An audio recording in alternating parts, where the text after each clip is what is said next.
Assalamualaikum warahmatullahi wabarakatuh. Alhamdulillah, alhamdulillahi rabbil alamin, wa bihi nasta'in ala umuri dunya waddin. Wassalatu wassalamu ala ashrafil khalqi wal anbiya'i wal mursalin, sayyidina wa maulana Muhammadin wa ala alihi wa ashabihi wa tabi'in. Amma ba'd. Hadirin saudara-saudara jamaah Majelis Ta'lim Masjid Baitul Majid yang saya muliakan. Semoga kita semua dimuliakan oleh Allah Subhanahu wa taala. Yang terhormat pimpinan Al-Mukarram Bapak Haji Abdul Aziz beserta para pengurus serta para guru-guru, para asatizah, para hujjaj dan juga remaja sekalian. Syukur alhamdulillah kesempatan malam hari ini kita dipertemukan kembali dalam keadaan sehat walafiat. Mudah-mudahan terus Allah berikan kesehatan kepada kita dan dijauhkan dari virus corona. Amin ya rabbal alamin. Dan juga kita mengharap mudah-mudahan kehadiran kita dibalas oleh Allah dengan balasan pahala yang sebesar-besarnya. Semoga Allah ampuni dosa-dosa kita dan semoga dibukakan pintu ilmu yang seluas-luasnya. Amin ya mujibas sa'ilin. Kalau nggak salah halaman 94 judulnya wasunanuhu, sunanut tayammum. Ya, saudara, bahasan tentang tayammum pokok-pokoknya sudah selesai, ya, rukun-rukunnya. Nah sekarang hal-hal yang sifatnya anjuran, ya, yang sunat-sunat begitu, pelengkapnya. Wasunanuhu ayat tayammumi, sunat-sunatnya itu sunat-sunat tayammum. Salasatu asya'a, ada 3 macam. Wa fi ba'di nusakhil matni thalathu khisalin. Dalam nasakh yang lain, dalam kitab yang lain disebut pakai khisal. Yang tadinya salah satu asya diganti dengan salathu khisalin. Adapun artinya sama, yaitu 3 macam. Jadi ada 3 macam sunat-sunat bertayamum. Yang pertama at-tasmiyatu, yaitu membaca basmalah.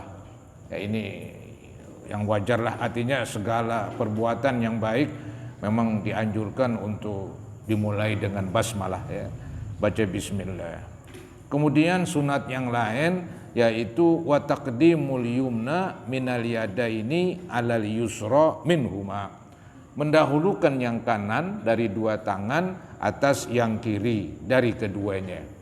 Itu pun biasa di dalam wudu juga demikian. Ketika berwudu, ya tangan kanan duluan dibasuh, baru tangan kiri. Seandainya disungsang masih sah, cuman meninggalkan yang sunat, begitu aja. Biasanya dalam mazhab Syafi'i itu kalau meninggalkan sunat jadi makruh, begitu doang. Ya, meninggalkan yang sunat jadi makruh. Jadi sunatnya mendahulukan ya, tangan yang kanan diusap, ya. Baru tangan yang kiri. Anggap yang kiri duluan, itu pun masih dibolehkan, hanya saja enggak afdol itu. Kemudian yang sunat lagi di dalam tayamum wa taqdimu a'lal wajhi ala asfalih, mendahulukan bagian atas muka atas bagian bawah muka. Bisa aja dari bawah ke atas begitu kan, nggak ada masalah, atau dari kanan ke kiri begitu. Ya, tapi kan bagusnya dari atas, sama dengan berwudu, ya. Emang kalau berwudu kelihatan banget tuh, kalau dari atas air turun ke bawah, kan begitu. Kalau tayamum ini ya masih mengikuti wudu, maka dikatakan yang bagus ketika kita mengusap muka dahulukan yang atas, baru ke bawah. Boleh juga dari bawah ke atas. Kemudian wal mualatu, bersambung-sambung tanpa ada selingan. Jadi habis mengusap muka ya terus mengusap tangan.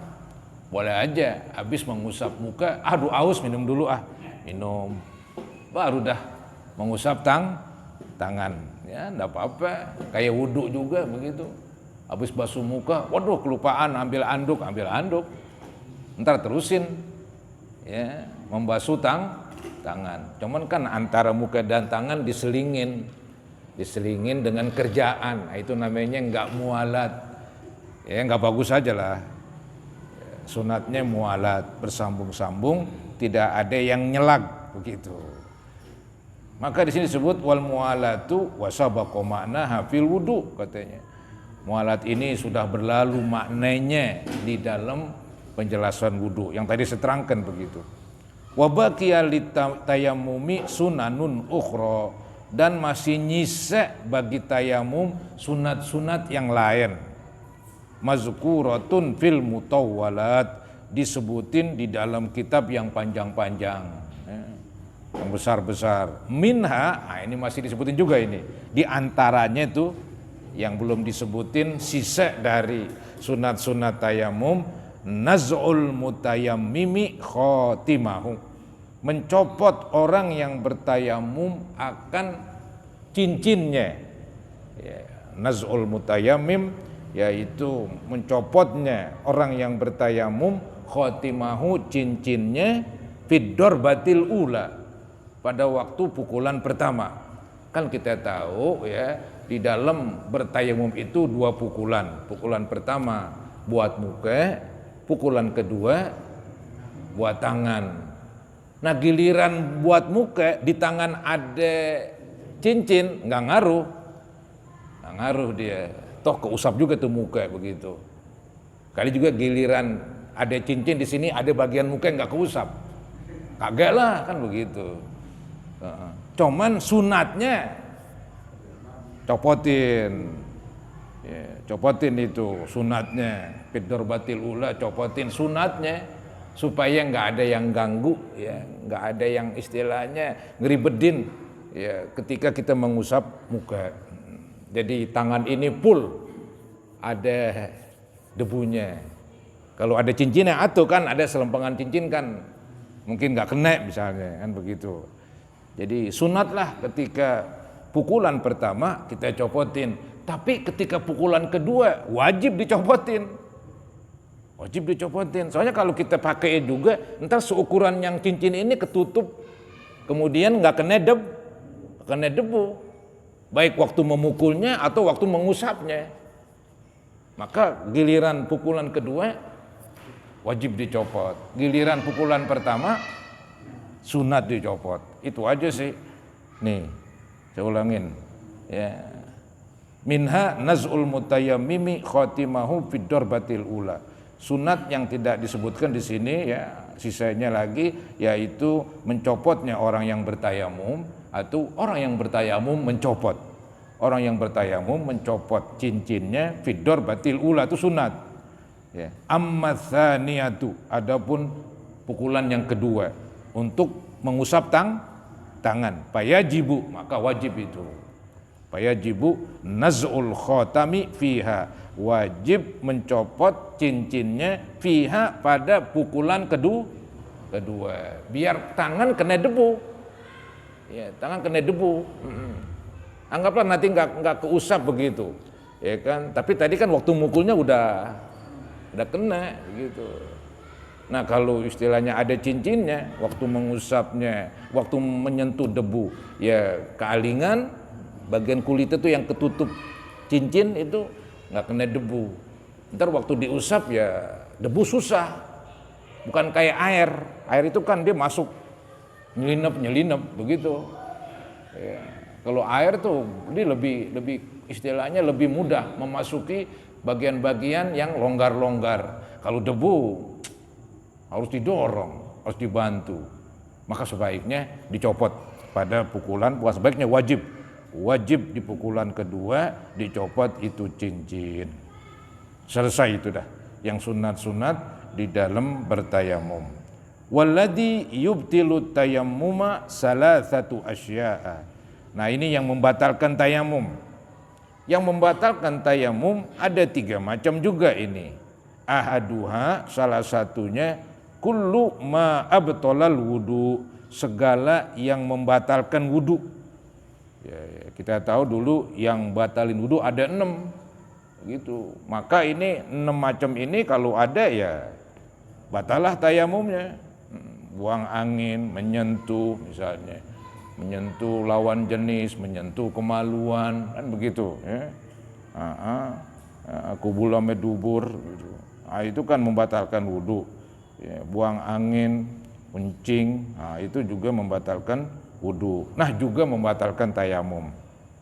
Kullu ma abtalal wudu'a, segala yang membatalkan wudu. Wa sabaqa bayanuhu, dan telah berlalu penjelasannya fi asbabil hadas, di dalam menerangkan sebab-sebab hadas, sebab-sebab terjadinya hadas. Ya, yaitu tadi misalnya bersentuhan lawan jenis, menyentuh kemaluan depan dan menyentuh kemaluan belakang begitu ya, buang angin, buang air kecil maksudnya ya, buang air besar. Nah, ini semuanya membatalkan. Dan itu disebut sebab-sebab hadas. Pamata kana mutayammiman thumma ahdatsa batola tayammumuhu. Maka bila mana seseorang dalam keadaan sudah bertayamum, pamata kana mutayammiman, maka kapan adalah seseorang sudah bertayamum, thumma ahdatsa, kemudian dia berhadas, batola tayammumuh, maka batalah tayamumnya. Ya, pokoknya segala yang batalin wudu juga batalin tayamum, nggak beda itu. Cuman malah ada tambahan ini. Jadi kalau begitu yang batalin tayamum lebih banyak dari yang batalin wudu. Nah, ini tambahan ini. Watsani, yang kedua yang batal, tadi digabung yang pertama. Ada 6 itu ya, yang batalin wudu ada 6, berarti ada 6 juga yang batalin tayamum. Nah, itu satu gemprok. Ini gemprok kedua, watsani ru'yatul ma, yaitu melihat air. Wa fi ba'di nusakhil matni, yaitu wujudul ma. Jadi yang kedua yang batalin tayamum melihat air atau adanya air. Ya, ini bagi yang bertayamum karena air enggak ada. Kalau yang bertayamum karena sakit enggak boleh kena air, walaupun air jedok juga di depan dia, ya enggak apa-apa, dia bisa terusin ya, tayamumnya terusin ibadahnya itu. Jadi enggak batal tayamumnya. Ini yang batal tayamum melihat air. Anggap dia enggak melihat begitu, tapi air udah ada tuh ya, mungkin didengar hujan misalnya, dia nggak ngelihat sih, lagi sembahyang, batal lah katanya, ya, batal lah. Itu saudara-saudara yang batal ketika dia sembahyang di tempat yang biasanya banyak air. Ini yang agak sulit sedikit.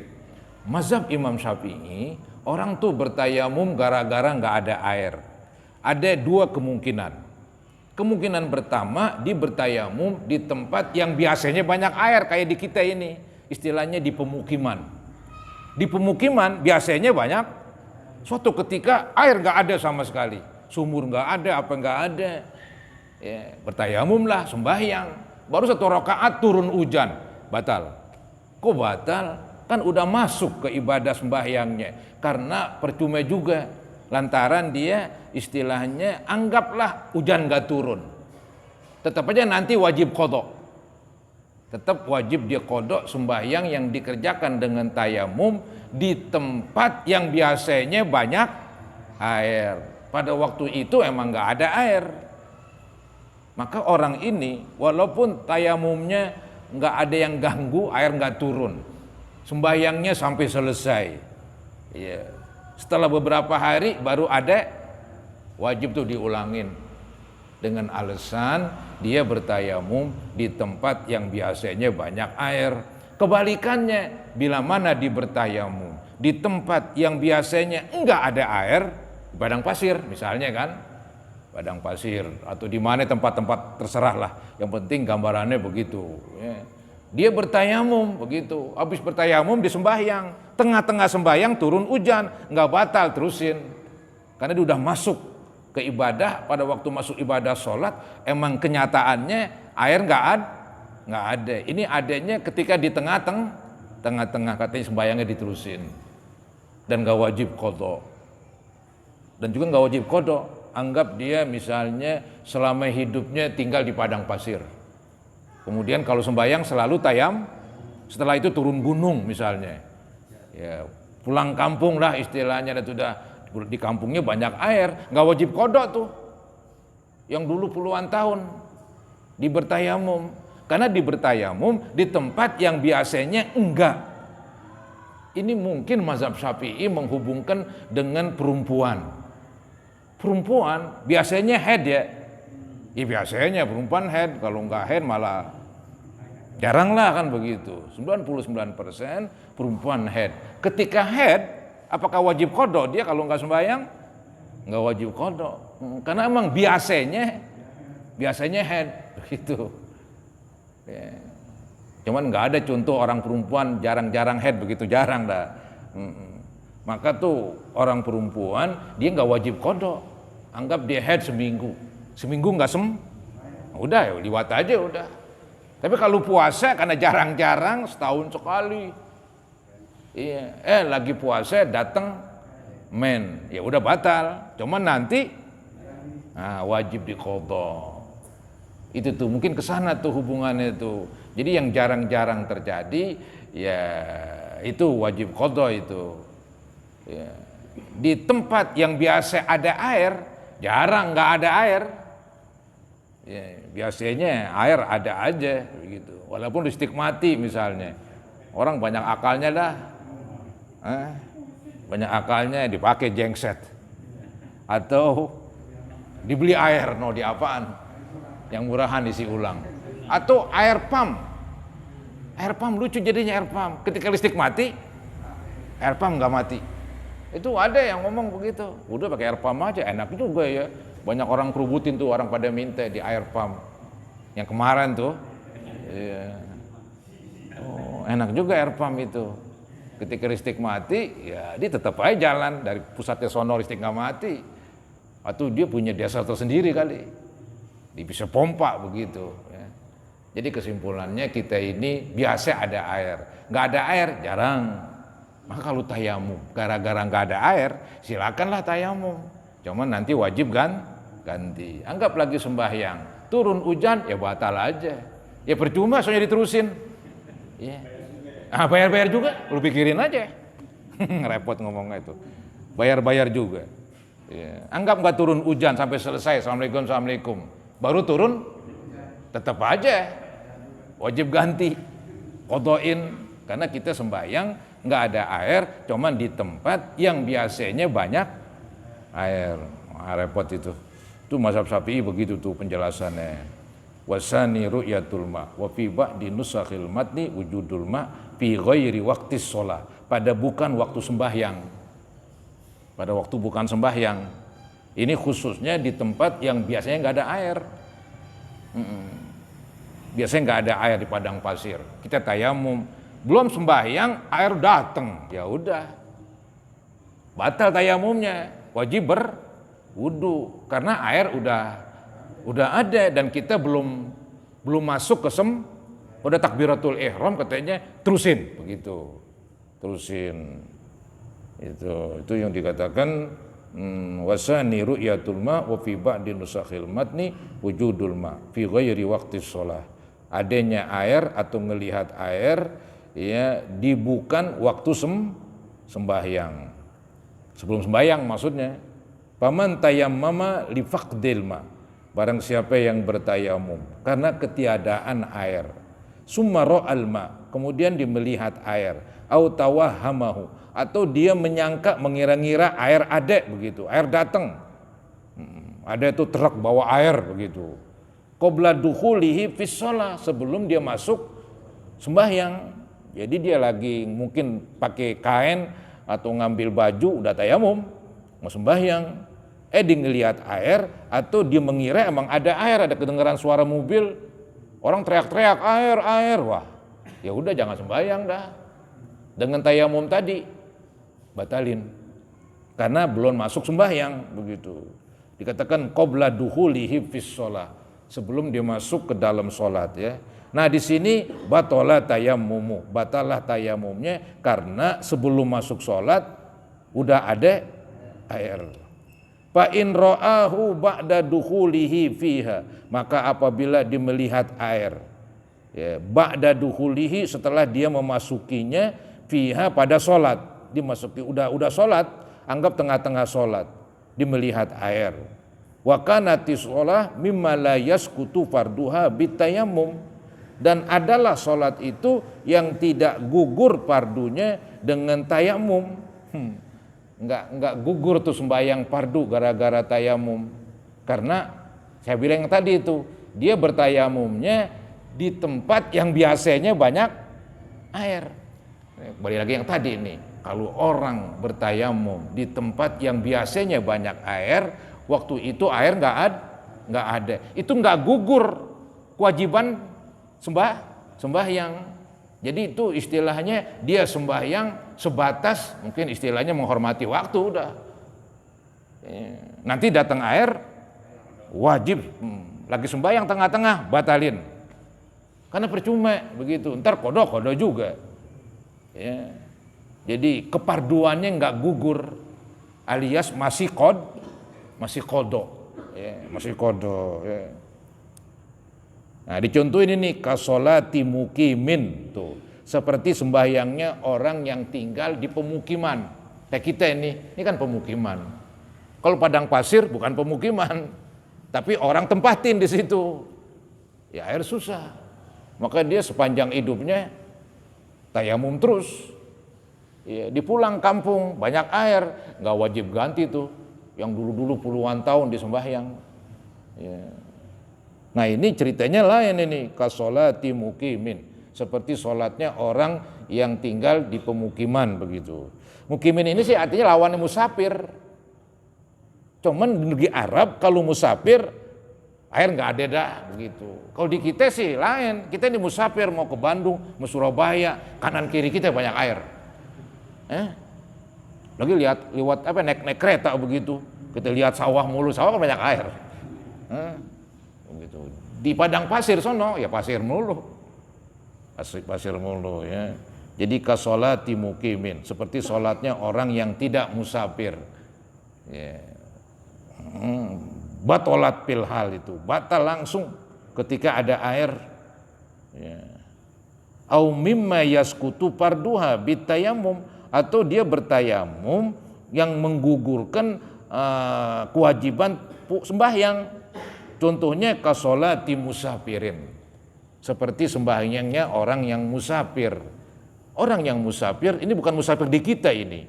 Kalau kita musafir, anggap air nggak ada, tetap aja di lingkungan kita sembahyang biasanya banyak air, Nah di Indonesia air mana aja ada. Kalau di negara Arab emang begitu, ya air susah. Jadi air hanya ada di tempat pemukiman. Ya, misalnya di Mekah, di sekitar Mekah banyak air. Antara Mekah dan Jeddah, antara Mekah dan Madinah, tengah-tengah ya kalau kita berhenti, nggak ada air, nggak ada pemukiman, seablak-ablak padang pasir. Nah, kita mau sembahyang di situ, udah batal tayamum, wajib kodok kagak. Karena sembahyangnya tadi kita di tempat yang memang biasanya nggak ada air. Kalau kita bertayamum, menggugurkan sembahyang fardunya total. Tapi kalau kita musafir di Indonesia, ya kebetulan kita berhenti di suatu tempat, ya mungkin waktu itu air nggak ada, padahal biasanya banyak air. Nah itu sembahyang kita nggak menggugurkan yang fardu. Nanti kalau kita dapat air, wajib diganti. Nggak menghilangkan, nggak menggugurkan total begitu. Itu hanya sebatas istilah saya ya menghormati waktu. Ya, biar waktu zuhur ada sembahyang kan begitu. Jangan waktu zuhur blong kosong nggak ada sembahyang, enak banget begitu. Ntar kalau mati repot urusannya. Biar ada sembahyang. Lu kan tayamum, ya sebisa-bisanya nggak ada air. Ntar wajib ganti ya biarin wajib ganti. Ini sembahyang darurat namanya lah. Wajib ganti lantaran dia bertayamum di tempat yang biasanya banyak air. Ini perinciannya begitu tuh, saudara-saudara. Kasolati musafirin, seperti sembayangnya orang musafir. Dicontohin orang musafir, tapi sih nggak mesti sebetulnya. Contoh yang bagus, dia yang tepat begitu, yang umum, dia sembayang di tempat yang biasanya nggak ada air. Itu, udunya begitu. Cuman di sini udah biasa nih, selalu tuh di negeri Arab kalau musafir udah air nggak ada, ya. Ada air buat minum doang, buat minum, buat berwudu, habis dah, ntar nggak minum, bisa tewas kehausan, gitu. Jadi katanya kasolati musafirin, seperti sembahyangnya orang musafir. Fala tabtulu fardon, fala tabtul, maka tidak batal tuh sembahyangnya. Fardon kanati sholatu au naflan, sama ada itu sembahyang fardu atau sembahyang sunat. Ya, artinya lagi sembahyang datang air nggak batal, terusin karena dia sembahyang di tempat yang biasanya yang biasanya nggak ada air. Selesai itu, ya, balik. Wa in kana tayammumus saksi lima rodin. Nah ini apabila adalah tayamumnya seseorang karena sakit, berarti bukan karena nggak ada air, walaupun air jedok juga nggak ada masalah, bayang jalan terus. Nah kalau sakit nggak wajib kodok ini nih. Loh kenapa? Sakit biasa, emang ada orang nggak sakit? Jadi Firaun dia kan begitu, nggak pernah sakit. Ngaku Tuhan dah, nggak pernah sakit katanya. Gua Tuhan ini, Firaun begitu ceritanya, nggak pernah sakit. Jadi dia merasa gua Tuhan kalau begitu. Kalau sakit kan, waduh mesti Tuhan sakit. Jadi kalau orang tayamum karena emang nggak ada karena sakit, maka tayamumnya itu dan sembahyangnya langsung menggugurkan yang fardu, nggak wajib diulangin. Ya, sakit alasannya biasa. Tadi kan begitu, yang biasa nggak ada air, ya udah menggugurkan tuh sholatnya kalau dikerjain dengan tayamum. Nah ini dia sembahyangnya dengan tayamum gara-gara sakit. Sakit itu hal yang biasa, hal yang lumrah katanya ini. Wa in kana tayammumus saksi lima rodin wa nahwi, apabila tayamumnya seseorang gara-gara sakit dan semacamnya katanya ya, dan semacamnya. Kemudian apa yang dikatakan di sini? Summa alma, kemudian dia melihat air.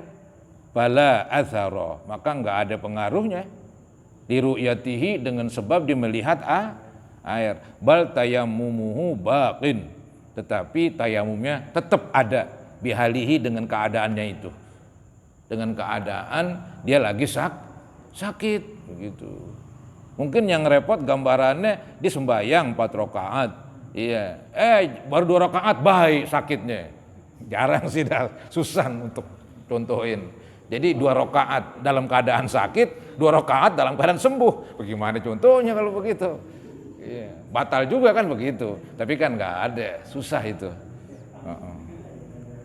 Iya, sakit bisa baik begitu. Ya, susah itu. Kan ketika dia baik kan berarti dia nggak boleh tayamum itu. Ada yang bilang begitu tuh, ada yang bilang terusin aja udah. Karena tadi dia tayamumnya lagi sakit, yang biasanya sakit tuh manusia kan begitu. Datang sembuh terusin. Alasannya kayak tadi tuh dikias, disamain orang tayamum di tempat yang nggak ada air, biasanya nggak ada air. Ya, di sembahyang baru 2 rakaat turun terusin, dia bilang begitu. Terusin itu. Kemudian wathalith, yang ketiga itu, yang ketiga dari yang membatalkan tayamum, yang ketiga yaitu apa itu? Ar-riddah, murtad. Ini jarang terjadi itu. Jadi dia habis tayamum belum sembahyang di murtad, ya udahlah. Ya, lagi orang mau murtad jarang, mau tayamum segala. Udah enggak sembahyang aja udah.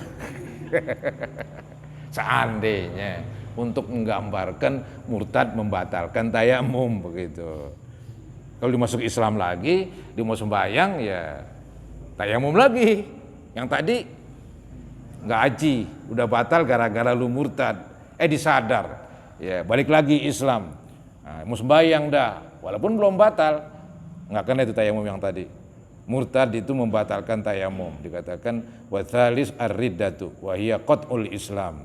Murtad adalah memotong agama ini. Artinya enggak Islam lah, memutuskan. Wa idzam tana asyar'an istimalul ma fi udwin falam yakun alaihi satirun wajaba alaihi tayammum wa ghuslus sahih wala tartiba bainahuma lil junub. Nah, ini ada tambahan lagi nih masalah ini. Ya, saya ulangi nih. Wa idzam tana asyar'an, apabila tercegah secara syariat, istimalul ma, mempergunakan air, anggap dia sakit, banyak luka itu karena kecelakaan, fi udwin, jadi dia tercegah menggunakan air ya di dalam berwudu, dalam anggota wudu, udwin ya. Jadi misalnya tangannya ini digip ataupun dibungkus begitu ya, karena ada kecelakaan, yang lain sih selamat, yang lain sih sehat, nah yang lain pakai air biasa, pakai air. Ntar giliran tangan tayamum dulu. Di mana tayamumnya? Bukan di tangan, muka dan tangan begitu dah. Ntar habis tayamum terusin lagi, habis tangan kepala, terus dah habis kepala yang sunat kuping, kaki, baru sembahyang. Jadi diselipin dengan kerjaan tayamum, mewakili anggota wudu yang kebungkus tapi nggak boleh kena air. Ya, itu nanti disebut jabirah itu. Nanti ada penjelasannya lagi. Ini dikatakan ini wa idzam tana asar'an istimalul ma fi udwin, apabila tercegah seseorang secara syariat.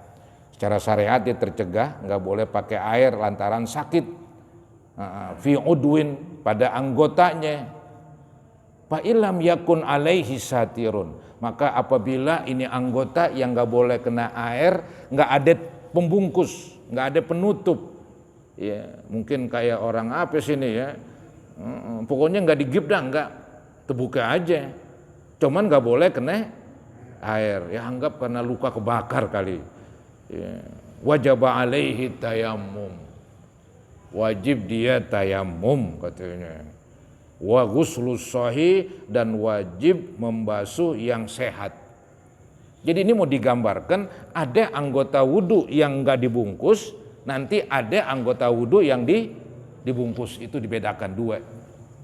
Nah sekarang dimulai dengan menerangkan anggota wudu yang enggak dibungkus. Ya anggaplah dia habis kena kebakaran begitu ya, entah kakinya misalnya yang meleleh ini dan gak boleh kena air biar sembuh begitu. Maka ntar waktu wudu bagaimana? Yang sehat biasa basuh muka, tangan, terus itu dah. Giliran kaki kan gak boleh dibasuh, bertayamum. Di mana tayamumnya? Muka dan tangan begitu ya. Begitu. Kalau kebetulan di tangan, sedangkan tangan anggota tayamum. Kalau kaki kan bukan anggota tayamum, dia anggota wudu aja. Begitu. Nah kalau anggota tayamum itu yang repot. Ya, jadi tayamumnya nggak bisa juga ini. Nggak boleh kena debu, boro-boro air. Debu kusutan lagi. Mana?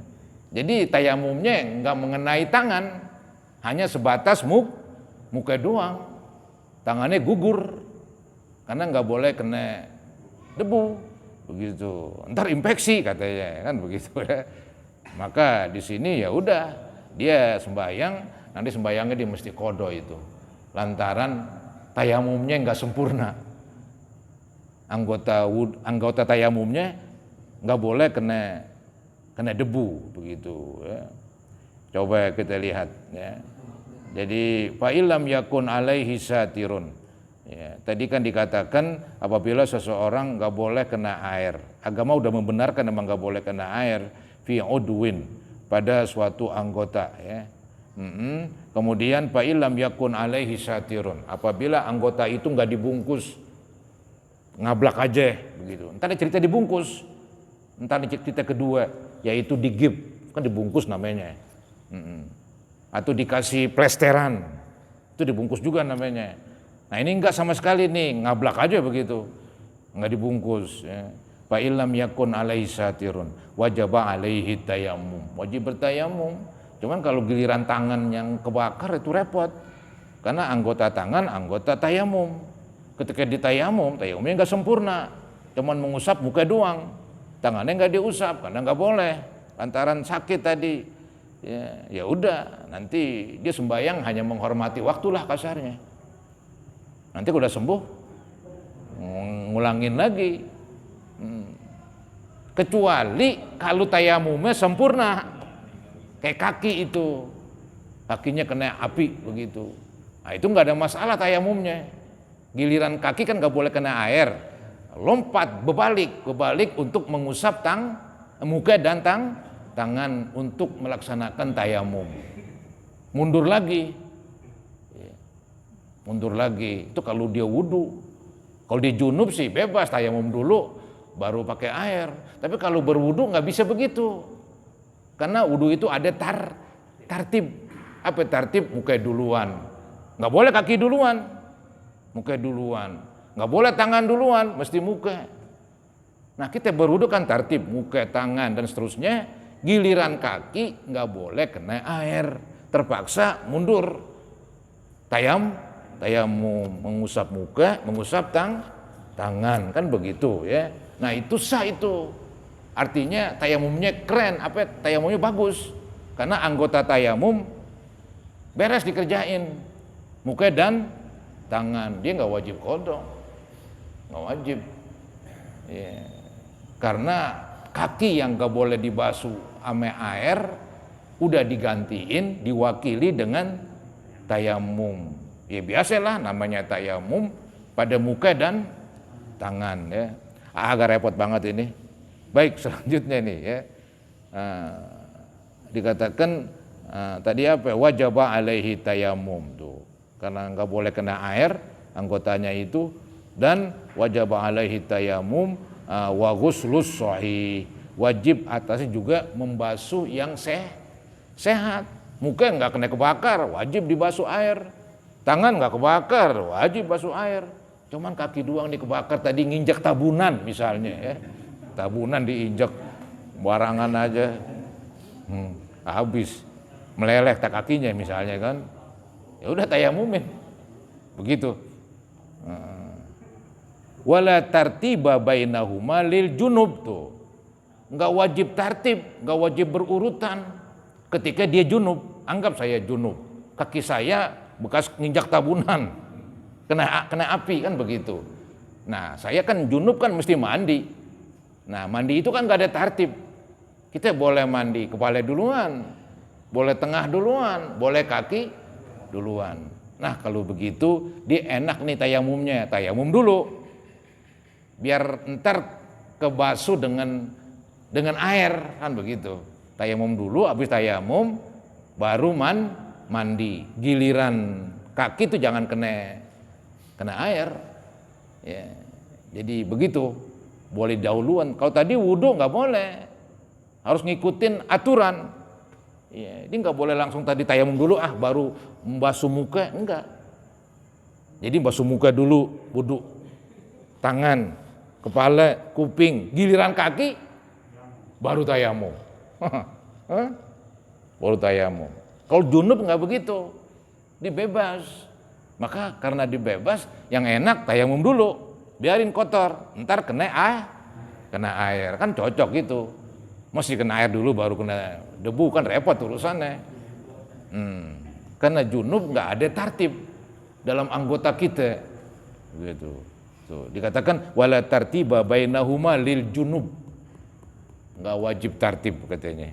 Ammal muhdis tuh, adapun orang yang berhadas, hadas kecil maksudnya, fa innama yatayammamu waqta dukhuli ghuslil udwil alil. Adapun orang yang berhadas hanya saja bertayamum kapan? Waktu masuk membasuh giliran anggota tadi yang sakit. Kayak tadi kakinya kena api, nggak boleh kena air, maka jangan tayamum dulu, tetap berwudu biasa, muka dulu, habis muka tangan, habis tangan kepala ya, habis kepala yang sunat kuping, giliran kaki dua-duanya nggak boleh kena air, baru tayamum. Begitu. Ya, maka dikatakan tayamum ketika membasuh, ketika apa? Tayamum dimulai ketika giliran membasuh anggota yang sakit. Yang sakit kaki begitu. Yang tadi yang contohin yang pertama anggota yang sakit tangan. Nah itu repot itu memang, nanti wajib qada karena tayamumnya nggak sempurna begitu. Jadi dibasuh muka dulu, nah giliran tangan ya tayamum. Tangannya tayamumnya ini nggak boleh kena debu juga. Ya udah muka doang diusap. Setelah muka diusap, terusin dah wudunya, ngusap kepala, kuping, kaki. Ya.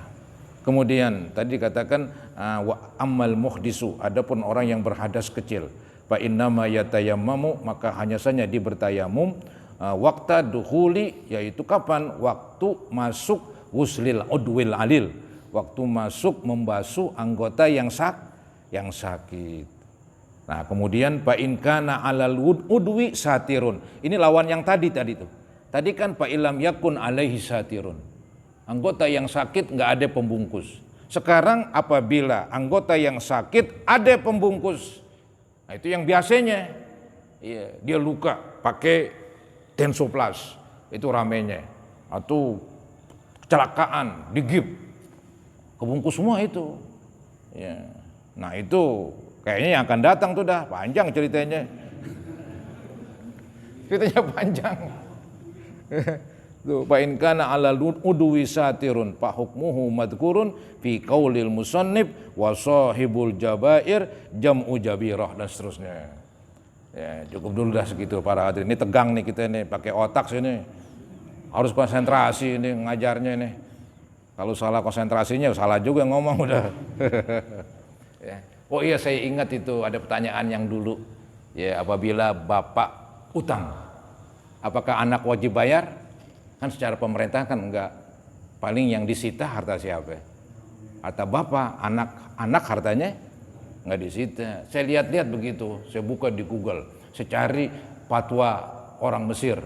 Ya, ada fatwa Ali Jum'ah, bekas mantan mufti Mesir. Itu jawabannya ya istilahnya seorang anak enggak wajib bayarin utang orang tuanya. Hanya seorang anak wajib beri nafkah orang tua kalau susah. Anggap orang tua banyak utangnya, sono, bayar-bayarin. Masih ada utangnya di mana-mana. Hartanya habis. Apakah harta anak dibetot? Oh jangan katanya. Enggak wajib tuh anak. Secara wajib enggak wajib. Enggak wajib ya, bayarin utang orang tua. Tapi kalau orang tua nggak punya nafkah, nggak punya istilahnya kebutuhan pokok sehari-hari, itu wajib tuh anak itu bab nafkah itu. Bab nafkah, orang tua wajib beri nafkah kepada anak ketika masih kecil, dan anak ini kalau udah besar wajib memberi nafkah kepada orang tua dikala dia susah. Jadi nafkah wajib memang. Anggap orang tuanya miskin, anaknya berkecukupan, wajib tuh anak beri nafkah. Tapi kalau utangnya nggak wajib dibayarin. Tapi kalau mau bayarin itu yang jempol. Jangan ditanya itu dah. Paling asik itu dibayarin. Paling ntar bapaknya ngutang lagi. Ada yang begitu. Itu baru saya ngelihat ada. Saya cari-cari pakai bahasa Arab tulisnya. Pakai bahasa Arab, bahasa Indonesia nggak ketemu nyarinya. Keluar bahasa Indonesia. Kan HP sekarang kan bisa diatur, disetting itu bahasa kedua bahasa Arab. Jadi tinggal kita seret, keluar dah huruf Arab. Kita cari itu dah, searching ya langsung keluar banyak banget sudah. Fatwa-fatwa, ada fatwa dari Saudi begitu juga sama. Maka saya berkesimpulan itu udah benar itu. Ya, jawaban demikian. Jadi anak nggak wajib bayarin utang orang tua, cuman itu sifat terhormat, sifat mulia, yaitu bukti berbakti yang sempurna itu. Kalau anak bayarin utang orang tua tuh keren banget itu, ya, bagus banget. Tapi nggak wajib, takut dia habis hartanya. Ya mungkin si anak akan bayarin sih, kalau orang tuanya utangnya yang kecil-kecilan ya. Kalau yang gedean, puluhan juta. Lo masa cepet nope di ngutang di warung rokok ya mungkin dimaafin kali nggak pakai bayar. Yang gede-gede nih yang serem, ya, itu yang serem. Nah, saudara-saudara, inilah yang dapat saya sampaikan, ya. Mudah-mudahan menambah ilmu pengetahuan kita. Semoga Allah Subhanahu wa taala terus membimbing kita ke jalan yang diredhoinya. Amin ya rabbal alamin. Apa ada yang nanya kali? Saya lupa aja. Apa itu? Kalau orang tuanya mau bayarin kalau masih hidup, tapi kalau udah meninggal berarti wajib. Sama aja. Iya. Kalau ada warisan itu bukan kita yang bayarin, emang duit dia itu. Bapak kita ini meninggal, warisannya banyak, utangnya banyak. Iya, itu nggak boleh bagi-bagi dulu. Bayar dulu utang. Kalau utangnya dibayarin kemudian harta habis ya udah ente nggak dapet. Cuman kalau kurang ente nggak wajib nambahin, begitu aja. Itu bukan ente yang bayarin, itu duit dia. Duit dia bener-bener, ya. Baik, ya cukup saudara-saudara, mari kita baca Ummul Quran. Semoga Allah sampaikan pahalanya kepada ibu bapak kita, kepada mertua kita, kepada guru-guru dan kepada saudara dan anak-anak kita yang wafat lebih dahulu. Semoga Allah ampuni mereka dan semoga Allah ampuni kita sekalian dan semoga dijauhkan dari virus corona. Al-Fatihah ala ma nawaina wa ala ma nawaitum wa ila hadratin Nabi Rasulillah sallallahu alaihi wasallam. Al-Fatihah. A'udzu billahi minasyaitonir rajim. Alhamdulillahi rabbil alamin. Iyyaka na'budu wa iyyaka nasta'in. Shiratal ladzina an'amta 'alaihim ghairil maghdubi 'alaihim. Astaghfirullahalazim, astaghfirullahalazim, astaghfirullahalazim. Allahumma shalli ala sayyidina Muhammad wa ala ali sayyidina Muhammad wa sallim tasliman katsira walhamdulillahi rabbil alamin. Allahumma ighfir dzunubana wa dzunuba abaina wa dzunuba abaina wa ummahatina wa ajdadina wa jaddatina wa muallimina wa masyayikhina liman lahu haqqun alaina li jami'il muslimina wal muslimat wal mu'minina wal mu'minat al ahya'i minhum wal amwat. Allahumma anfa'na bima 'allamtana wa 'allimna ma yanfa'una wa zidna ilman nafi'a. Ya Muhaimin ya Salam ya Zal Jalali wal Ikram, sallimna wal muslimin minat ta'un wa minal waba wa min virus corona. Rabbana taqabbal minna innaka antas samiul alim wa tub alaina innaka antat tawwabur rahim. Rabbana atina fid dunya hasanah wa fil akhirati hasanah wa qina azabannar. Wa sallallahu ala sayyidina Muhammadin wa ala alihi wa sahbihi wa sallam. Alhamdulillahi rabbil alamin. Kurang lebihnya mohon maaf. Assalamualaikum warahmatullahi wabarakatuh.